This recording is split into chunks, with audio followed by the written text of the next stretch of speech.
Hi folks, I sometimes come under fire for my psychokinesis videos by getting called a liar pretty much by default because the thing that I'm claiming to show defies conventional explanation. And in a sense that's fair enough. You can understand why people react that way, but it does tend to be very prejudgmental and quite often very arrogant. And it really doesn't faze me at all because I know what I'm doing is legit, and I don't expect people to believe me. I don't actually want people to believe me. The funny thing about being called a fraud is that these people don't seem to notice that there's an entire chapter of my book, there's an entire part of my book about telekinesis, but one of those chapters is entitled "Don't Take My Word for It." It's not an anecdote, it's an entire chapter about the importance of skepticism, about the importance of doing it for yourself rather than just believing someone because they say something. So I'm not about pulling the wool over people's eyes. I'm not about supporting public credulity. Now, on this kind of theme, I was just glancing through an old playlist on my channel, and I want to draw attention to something.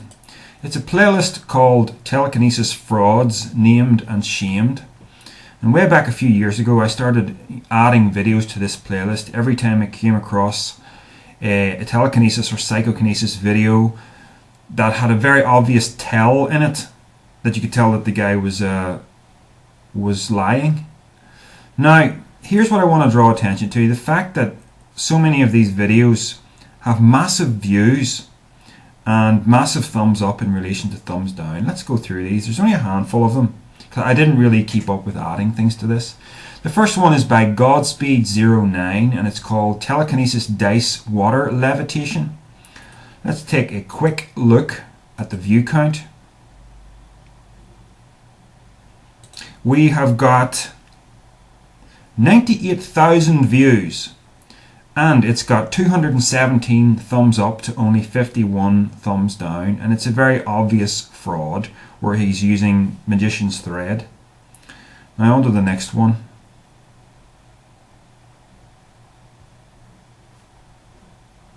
Come on, play. Here we go.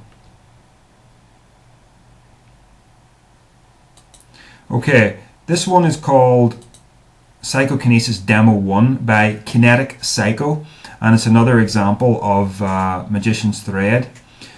944,661 views, almost a million views. It's got over 1,000 thumbs up, 1,094 thumbs up, but thankfully 780 thumbs down. So at least almost half the people who view it think he's a fraud. Thank goodness.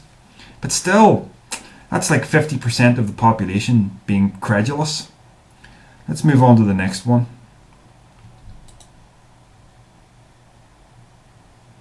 This one's called Genuine Telekinesis, and somebody's floating some kind of ball in his hand, apparently floating it, but of course you can't see between his fingers where the obviously there's something attached, so this is levitation apparently.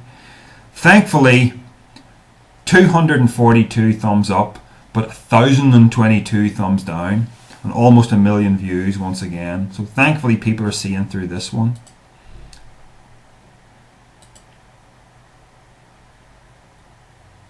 Okay, this one's called The Best Psywheel Video, Psywheel Under a Glass Container 2 by A. Smatman. This is probably one of the most popular videos and one of the hardest to debunk. And it was only really debunked because Smatman himself actually told us what he did to do it. And there's a little table, and he puts the glass bowl over the Psywheel, and he gets it to spin, but to spin in a manner that's almost too good to be true. Very fast, fluid spinning that I have never otherwise seen. But because his own explanation for this is way back and not easily visible, 800,000 views. The thumbs up are 3,475. The thumbs down are 275. An awful lot of people think this is for real. Now, it's one that I personally could be fooled by, but it's one of those ones where it's like too good to be true, you know, and having practiced psychokinesis myself, I'm kind of in touch with the limits of it. So again, you have this massive sense of credulity among people to just believe something absolutely amazing in the absence of sufficient evidence. 3,400 thumbs up to only 275 down.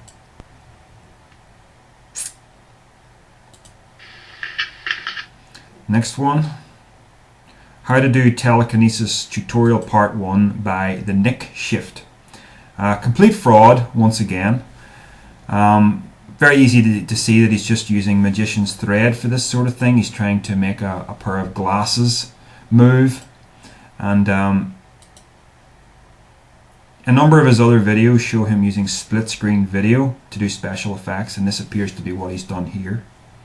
Combination of magician's thread and split screen video.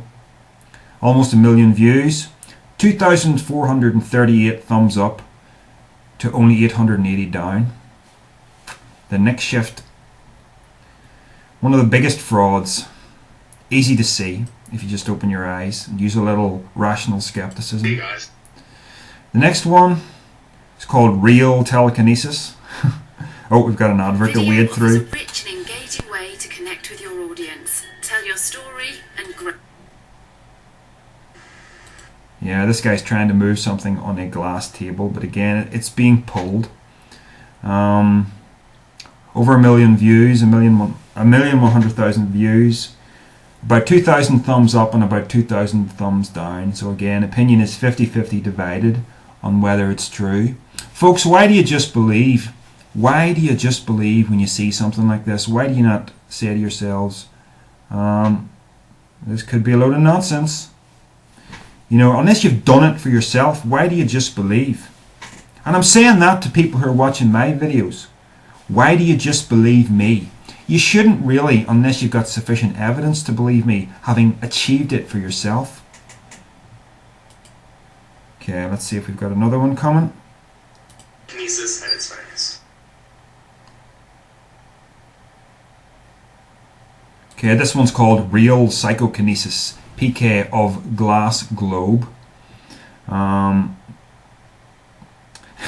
Yeah, this guy claims to spin a glass globe, but it's actually his video running in reverse. But people don't seem to see it. He's got 134,000 views, 266 thumbs up and only 105 down. Folks, it's video running in reverse. It appears to be spinning up. You know, he keeps his hand beside it and it appears to be spinning up, but it's actually winding down. It's easy enough to spot, but apparently 2/3 of the people watching don't see it. Have we got any more? Let's just check. I think we must be getting near the end of this now. Oh yeah. We've got Psychokinesis by Master Francis Kiao. 70,780 views. 205 thumbs up, 66 thumbs down. High proportion of people think what he's doing is true, and again, it's just one of those tricks that's very obviously too good to be true. The funny thing about the people who think I'm a fraud, I think that's probably the end of it. The funny thing about that is that, you know, I have been spinning side wheels and I've just about managed to get it to spin under a glass bowl some of the time, but I've never graduated to rolling pencils, rolling ping pong balls, levitating anything. I've never graduated to doing anything that's dramatic enough to pull in the really big views. Now I know I've got a few of my videos have got really big views, but most of them are sitting there around a few thousand. I mean, don't you think I would have at least graduated to something a little bit more exciting in the 4 years that I've been doing this than just spinning a piece of tinfoil? I'm not thick, you know. If I were a fraud, I'd be showing you something a bit more amazing than what I'm showing you.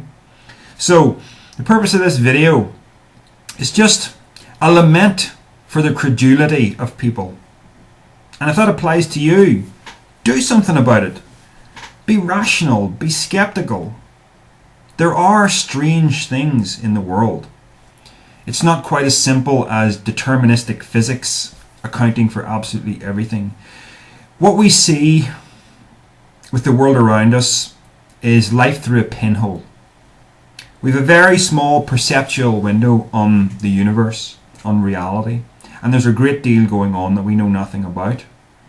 And ESP and psychokinesis are one of those avenues that you can dip your toe into the unknown and actually get a strange effect if you're prepared to stick with it.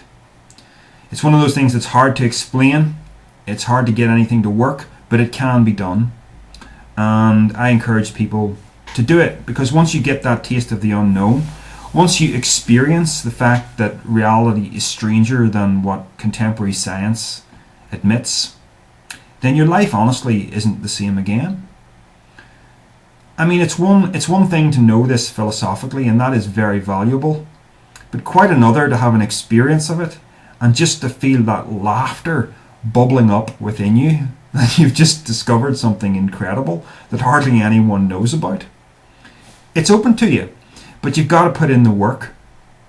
And for those of you that are open-minded about it, I get bombarded by questions a lot, and most of the questions are simply attempts to ask me for a quick fix. What do you do with your mind that makes it work? And there's no quick, easy answer to that. I have attempted to explain it as a state of thoughtlessness. That seems to be the trigger that allows some kind of any kind of psychic effect to occur. A state of thoughtlessness. Daydreaming can achieve it. Forced thoughtlessness by staring at a spot can achieve it. But you actually have to put in the practice time to get into that state of mind, to actually feel it for yourself and to get an experience of it. It's hard to put into words, which is why the analogy of a father teaching his son how to ride a bicycle sort of applies. Imagine the kid saying, okay, tell me about balance. I don't want to get on the bike just yet, but I want you to explain balance to me. Well, you could explain it, I suppose, but it's far better just to jump on the bike and actually experience balance for the first time and probably fall on your ass a few times before you get it right. So it's all about persistence until you get it. So, don't take my word for it. Do it. And folks, you got to be skeptical. The world is full of psychic frauds. And I would be confident that everybody who is making a career out of this kind of thing is a fraud. I'm talking about all those healers. I'm talking about people who claim to do levitation. People who claim to be able to channel your dead loved ones. All this sort of stuff. The reason why they have to be frauds is because of the James Randi Educational Foundation, the challenge, the $1 million paranormal challenge. If these sorts of things are stable enough to be able to be turned into an ability that can be reproduced on demand, as these career psychics seem to claim, well, then there's no reason for that $1 million to still be in James Randi's hands. It would have been gone long ago if such things were possible. So they're not possible. Yet don't jump to the opposite extreme of thinking that everything of a psychic nature is fraud. Because there does seem to be evidence, small though it is, evidence that reality is stranger than you think. Legitimate extrasensory perception is more to do with those experiences that twins have, where they seem to know, they know what each other is thinking. Or maybe a husband who gets a telephone call to say that his wife has been in a terrible accident, and yet maybe 10 seconds before the phone rang, he had this terrible feeling of dread come over him. That can't be explained conventionally. It can only be explained with a different model of reality that doesn't view everything as separate from everything else, where we're all interconnected and entangled, matter and mind, and even time itself. Because if you get a sense of something terrible that's going to happen, you're going to get that phone call and you get the feeling 10 seconds in advance, that's a kind of a prescience there, something that's going to happen is intuited before it happens in a way that defies explanation. Poltergeist activity centered around children. I've never had an experience of that. Potentially that's something that could be real. Dramatic psi manifestations that the child has no control over and doesn't know how to reproduce in a lab to satisfy the curiosity of scientists. It's just one of those things that happens and can't be controlled. So the psychokinesis that I have done, it's very slippery, very hard to control, very hard to predict, but it can be done.